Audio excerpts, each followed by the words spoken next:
Halo teman-teman, kali ini kita akan membahas multimedia pembelajaran interaktif atau sering kita sebut MPI.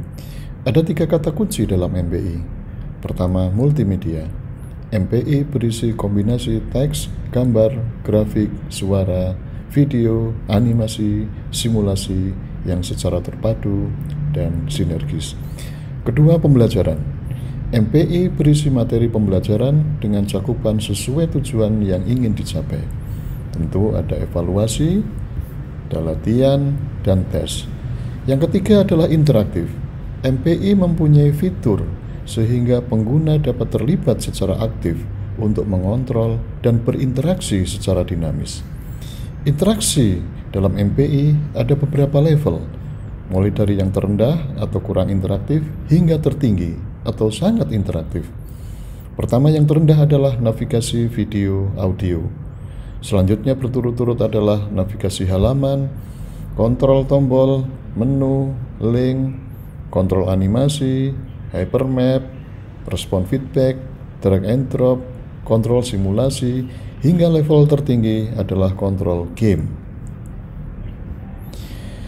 Ada beberapa cara penyajian materi dalam MPI, yakni tutorial, drill and practice, simulasi, instructional games, problem solving. Selanjutnya, bagaimana membangkitkan motivasi siswa dalam MPI? Ada 4 cara. Pertama, kita beri tantangan. Artinya, materi yang kita sajikan jangan terlalu mudah dan jangan terlalu sulit. Kedua, kita bangkitkan rasa ingin tahu melalui efek visual, audio, link yang menarik, mengejutkan, membuat penasaran. Ketiga, dalam MPI kita berikan kontrol yang bervariasi. Keempat, fantasi. Artinya, penyajian materi kita usahakan dapat memainkan emosi pengguna dengan memberikan harapan dan kecemasan. Apa saja yang harus ada dalam MPI? Pertama, pendahuluan yang berisi title page, menu, tujuan pembelajaran, dan petunjuk. Kedua, isi atau materi yang di dalamnya terdapat berbagai kontrol, interaksi, dan navigasi. Dan tentu saja berisi teks, suara, gambar, video, animasi, simulasi, dan lain-lain. Ketiga, penutup yang berisi ringkasan, latihan, dan evaluasi. Tips membuat title page atau cover. Pertama, tulislah dengan jelas judul, topik, materi yang akan disajikan. Siapa pengguna MPI ini? Dan identitas pembuatnya. Berikutnya, boleh bila disertai ilustrasi yang menarik dan relevan dengan materi. Perlu diberi tombol exit untuk keluar dan next untuk lanjut. Bila ada klip atau animasi intro, perlu diberi tombol skip. Title page tidak boleh diberi timer atau hilang dalam waktu tertentu. Pada title page, jangan diberi menu, petunjuk, atau isi. Membuat menu. Ada 2 jenis menu, yaitu menu 1 layar penuh. Ini cocok untuk materi yang banyak, orientasinya kurang bagus. Sebaiknya ada informasi kemajuan atau progress bar. Jenis yang kedua adalah menu frame. Ini bisa memberi orientasi semua materi. Ada indikasi topik yang ditampilkan. Sebaiknya ada informasi kemajuan atau progress bar. Tips membuat petunjuk.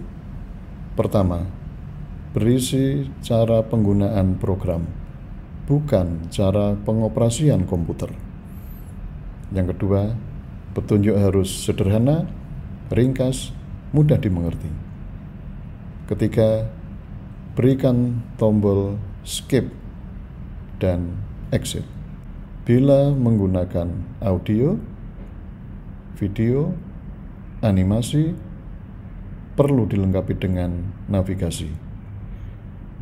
Halaman petunjuk bisa juga diakses dari semua halaman dan kembali ke halaman semula. Tips membuat tombol. Pertama, tombol bisa berupa teks, ikon, atau gambar. Bila berupa ikon atau gambar, gunakan gambar atau ikon yang lazim. Ketiga, konsisten dalam hal bentuk, tampilan, fungsi, dan posisi. Berikutnya, ukuran tombol harus proporsional. Tombol tidak perlu diberi efek suara, kecuali beberapa untuk pengguna anak-anak. Tombol diberi konfirmasi untuk tombol exit. Penyajian materi berupa teks. Pertama, teks harus ringkas, padat, mudah dipahami. Ukuran dan jenis huruf harus jelas, proporsional, serta konsisten di tiap halaman. 3. Jangan menggunakan scroll, terutama untuk informasi yang penting serta pendek, kecuali bila informasi itu tidak bisa dibagi ke halaman lain. 4. Jangan gunakan teks yang berkedip atau blinking atau bergerak. Warna harus kontras dengan latar belakang. Spasi harus proporsional. Tingkat keterbacaan perlu memperhatikan target penggunanya. Penyajian materi berupa gambar. Pertama, gambar dan grafik haruslah benar-benar relevan dan terpadu dengan materi.